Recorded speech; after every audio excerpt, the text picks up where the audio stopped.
Torino's getting closer. Let's go check on it.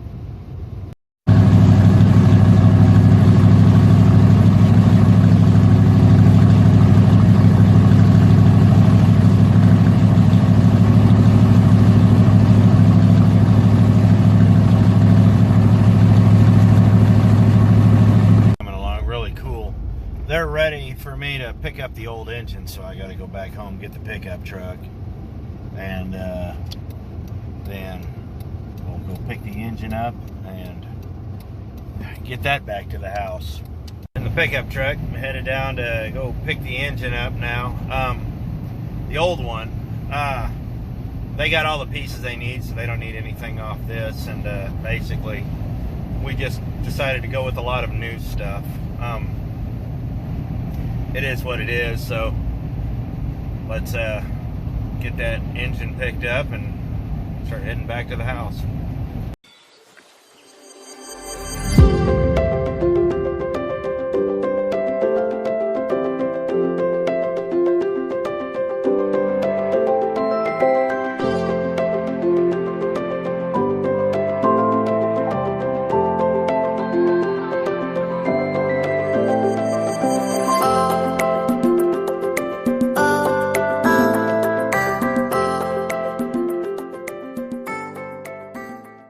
That is really clean.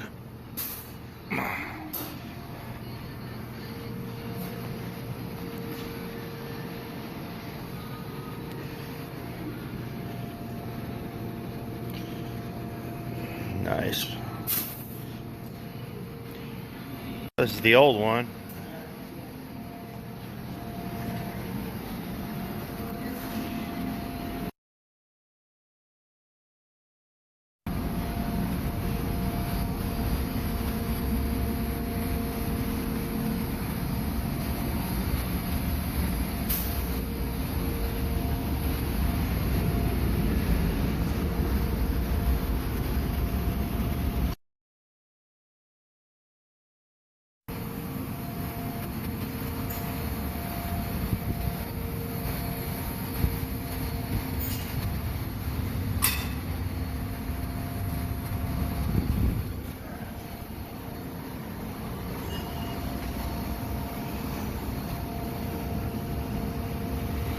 And here we are, engine's in the back, taking it back home.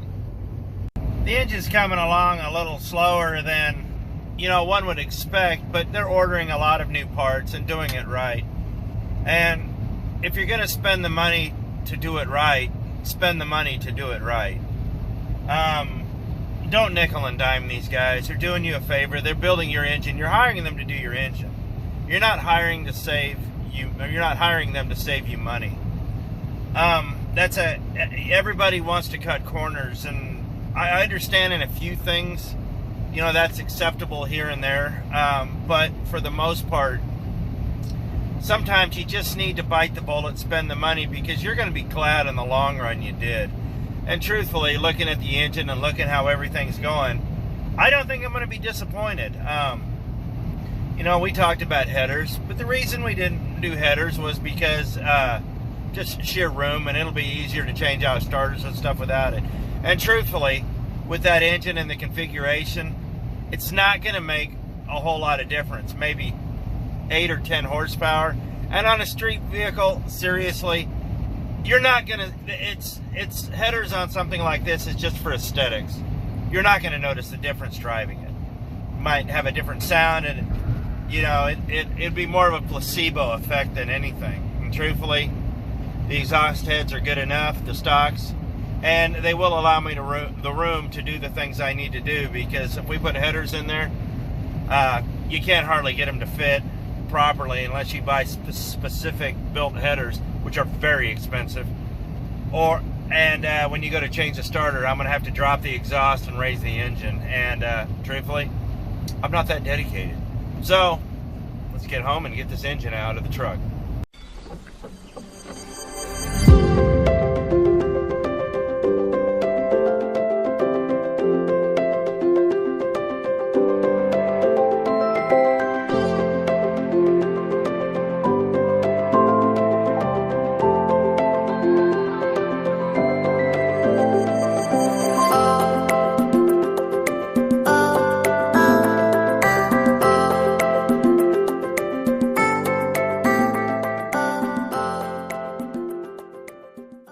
why I always end up doing this stuff on the coldest day of the year.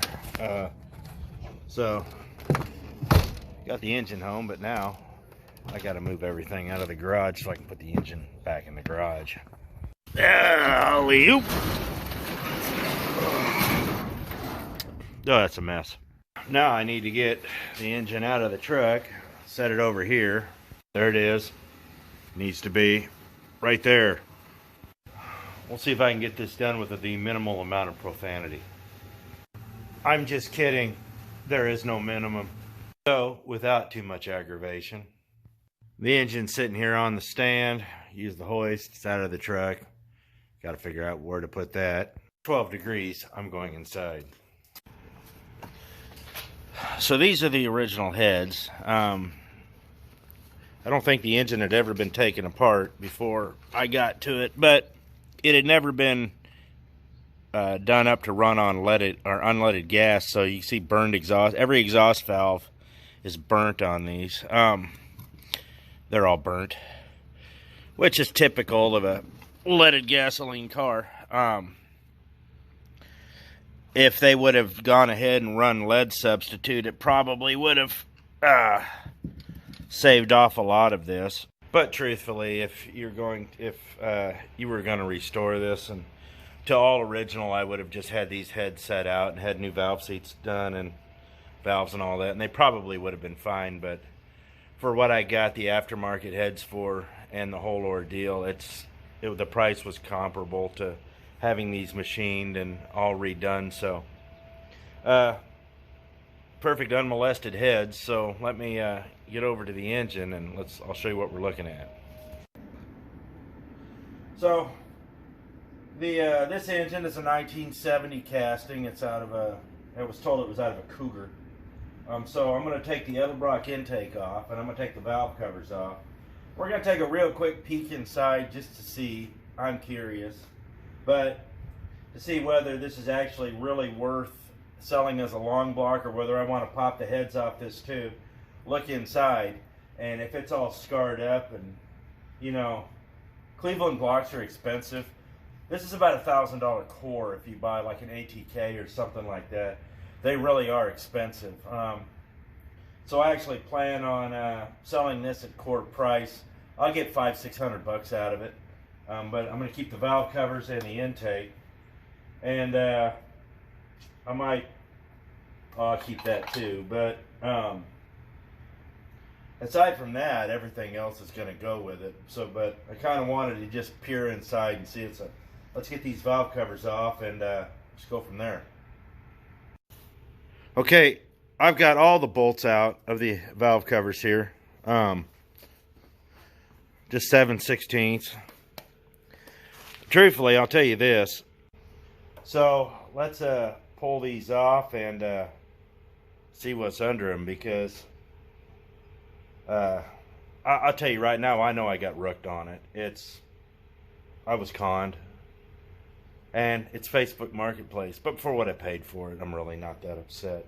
The parts were worth what I paid for it. So let's get these valve covers off and we'll see. On? Yes. Let me see where you are. Okay, that's good. All right, so here we go. We're gonna get siliconed on real tight.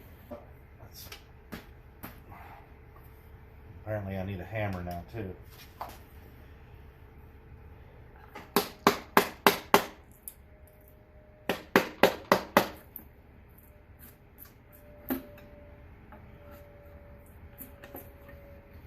All right, so let's see what's under here.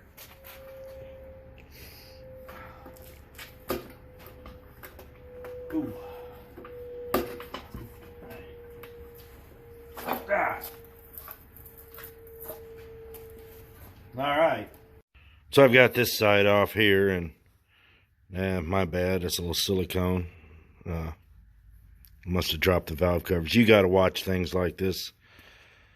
This is my fault, the silicone here. But overall, I can tell this engine's never been run. But there's no oil on this side either, despite the fact we cranked it and primed it.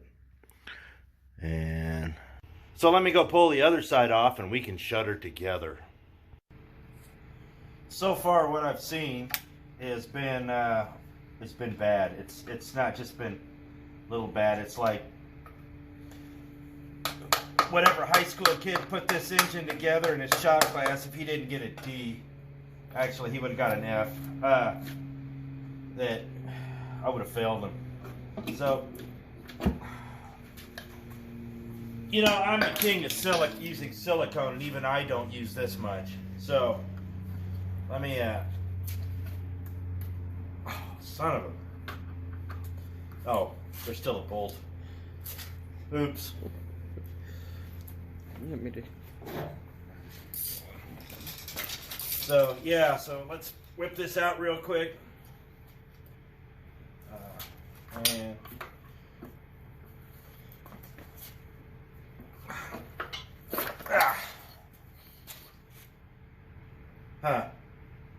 all right, well, let's bring you in. So, as you see, the one thing I find disturbing is there's a bunch of oil on this side and silicone up here too, where it's not supposed to be. I took the fuel pump off, and yeah, they just went crazy with the silicone. I mean, there's silicone on places there shouldn't be silicone, but there's no oil on this side of the engine, and I cranked it quite a bit, but there's oil on this side of the engine, which means there was no oil getting to that side of the engine. So let me get the intake off. That'll take just a couple of minutes, and we'll pry this thing off and we'll take a look in, and we'll decide whether this is going to get torn down any further or whether this is just going to go into the scrap pile. So now look, I'm not going to lie, I know dang good and well the more we dig into this engine's never run. I was lied to. Off Facebook Marketplace. Shocker. But the more we dig into it, the worse we get. I'm actually kind of scared what we're going to see underneath this intake. And truthfully, this is my fault. I bought the engine and didn't do my due diligence. Yeah, I'll tell you right now, all of these bolts have been hand tight. All of them. And that one was finger tight. And yeah, and some of them are mismatched, and so, you know, once we get these out, I'm really kind of curious on what we're going to find underneath it.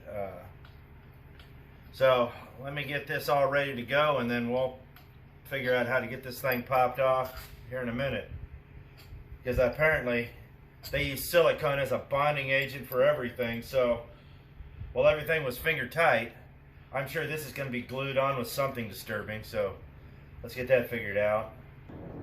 Alright, so I actually just gave it a good whack with a screwdriver and it popped.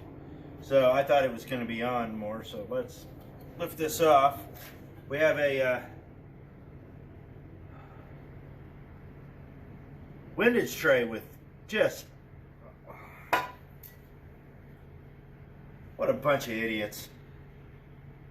I'll bring you in closer. So, this is what we're looking at. I have, you put that on with a spatula. So I gotta get this off. This was sitting in the bottom. Yeah, okay. Let's,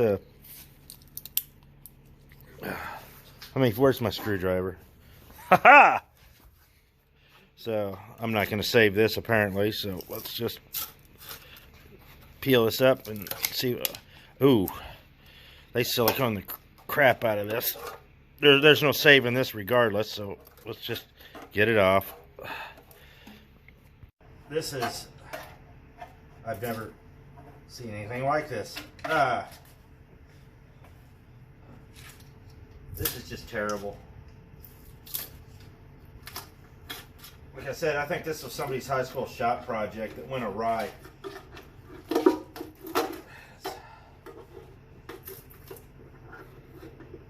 I've never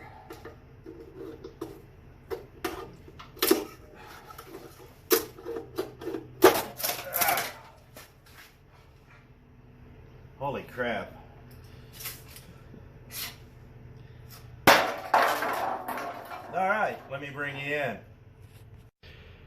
So as I bring you in, this is what we're looking at. There's no gasket here. This was... And you can clearly tell that this silicone's never been through one heat cycle. This engine has never run. I feel very confident about that now. I don't know if it could run, honestly. Nothing seems bent. That's on a... So, wait a minute. Yeah, it's... I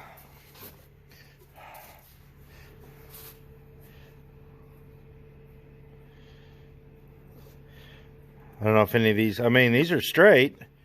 There's silicone on it. But... these don't appear to be bent, so that's good. But... yeah, this is never run. So we bent this up, but this is... you can tell there's never been one heat cycle through this. This isn't even blemished. It's just covered in silicone that would have found its way into the oil pump. Oh, and there was a paper gasket down here that started coming apart. So this was... yeah, this is just a mess. When I bought the engine, there was one thing that did give me pause, but I didn't think anything big of it because it's something that happens on a regular basis, and it was one of the freeze plugs. This has one of the expanding freeze plugs in it that you can expand with a wrench, and I didn't think anything of it. I was thinking about explaining it, but it wasn't leaking. It didn't look like it leaked at all, which... truthfully, now that I know, I'll bet that hole's wallered out. A lot of times guys use these in these cars when you know, it's in and they can't get a hammer in or something. They can stick one of these in and it'll hold fine. It might last the life of the car. But I have a feeling that this was used by whoever built it to just kind of more or less, I guess, just get it done. But that being said, so yeah, the thing's in bad shape. So I did use a bit of silicone. I did have the oil pan off. Here's the thing, I gotta be honest about this stuff, you know. I'm not gonna lie to you about what I did or didn't do. Especially not on something like this. What I should have done was taken this engine straight to a builder and had it done. But I tried to go on the cheap, and that didn't work. I took somebody else's word for it. And truthfully, looking at the engine, I should have known something was up. But they told me it had sat around for a few years and blah, blah, this and blah, blah, that. And the price was right. Don't get me wrong, I'm not going to get hurt on this. But I just lost a lot of time. But between you and me, knowing what I know now, I should have either not even screwed with this or taken this straight to an engine rebuilder and had it completely gone through. And if had I done that, I probably would have the car's way over there, a couple towns over. I would have a running car right now. And this is what happens. If you're going to do something, especially, you just can't take people's words for things like this, which I did. And I paid the price. You're looking at it. So let's go over the engine one more time. Now, while I will take the blame for the silicone around the valve covers, my bad. None of this was mine. I didn't take any of this off when I got it. There's no need to. I took the oil pan off to check the pump. Water pump felt fine. Everything just looked good. I mean, I never bothered with the fuel pump because, well, it was on there. It was identical. I was like, whatever. It came out of a running car. Might as well just leave it on till I get it in. Bad idea. The one thing that really kind of gave me pause was the flywheel on the back here. Has the words 302 CID on it. And that kind of gives me pause. The parts we took off. Yeah, I did that. This was me. I admit it. I was wrong. But, like I said, I don't know how that silicone got one of them rocker arms. But These were the bolts that came out of the intake here. Valve covers here, and that's for the distributor.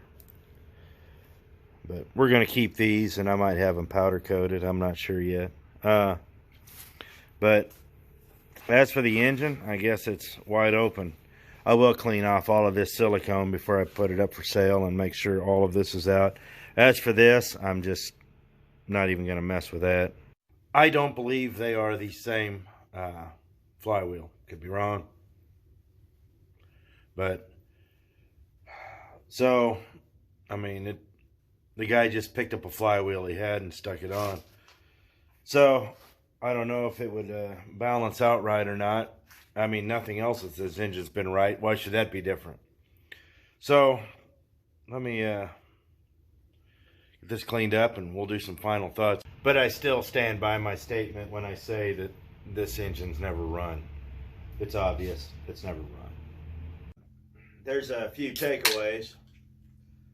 Other than the fact I'm on the John Daly diet. Do your due diligence. I did not. You see what it got me. Now, I only give $500 for the engine and a box of parts. I'll make my money back off it. But what I should have done, like I said, was taken that engine down and had it built and done it that way. And then put the good engine in the car. I wasted a lot of time. Truthfully, what I think happened was some kid built it. They couldn't get it going because I think they timed it like a Chevrolet. Yeah, they got the camshaft 180 degrees off. But I got lied to. And this is going to happen if you deal a lot with Facebook Marketplace. So, the important thing is here, like I said, I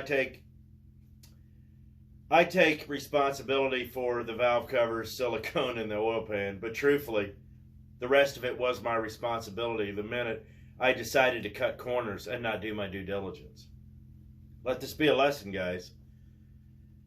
Unless you see a run video, or you actually see it physically run. Now, run videos, I've seen guys get screwed on those too. So unless you actually know it runs, or anything like that, take it home, or before you buy it, do a compression check. If you got a little borescope, check that out. And once you get it home, if you're not satisfied, take it apart and rebuild it. Rebuilding an engine is not as hard as one would think. It does take a little tenacity, a little time. And truthfully, if you don't know what you're doing, there's a lot of guys out here that do know what they're doing. And if you don't feel comfortable doing it, take your engine to a shop and have somebody go through it. Yes, it's expensive, but you will have the guarantee knowing that somebody did it right. And they'll stand behind their work if you get a good shop. Why did I go this route? Well, I decided to cut a corner. And as you see what it cost me. That's why, I kind of did exactly what I preached not to. For that, I'm sorry. But on another note, we learned some valuable lessons. You saw what to look for. And if you see an engine that's slathered in silicone and put together, chances are it's a pile. So unless you see it run or you're familiar with the engine, you might want to pass. There's a lot of other engines out there. Part of why I went this route originally, because I checked out a long block from ATK and it was going to be $7,000. The cores on these are $1,000. And truthfully, with the number, and they know that they're not going to get the engine back, because with the numbers matching engine, especially on the Cleveland, they're not getting it back. The guy's going to want to keep the original engine. So it's expensive. And truthfully, it's going to be pretty expensive to build this. But for what I have in it, it's going to be neat once it gets going, and I'll have it going when I get back home at the 1st of March. So it's February right now, so I'll be gone about 3 weeks and on the road, and then we're going to come back and the engine will be done. So hopefully everything works well. And I can't wait to show you guys that. So, you saw the engine. The engine's going to be up for sale here soon. I'll put it on Marketplace, but I will have a disclaimer and I'll be completely straight up with everybody about it. So I appreciate it. Thanks for watching, guys. I hope this is a guide of what not to do when you go out and try to put an engine in your car. So take it from me. I cut a lot of corners here and it ended up costing me dearly. So just let this be a lesson. So I appreciate it. Thanks for watching. We'll see you next video.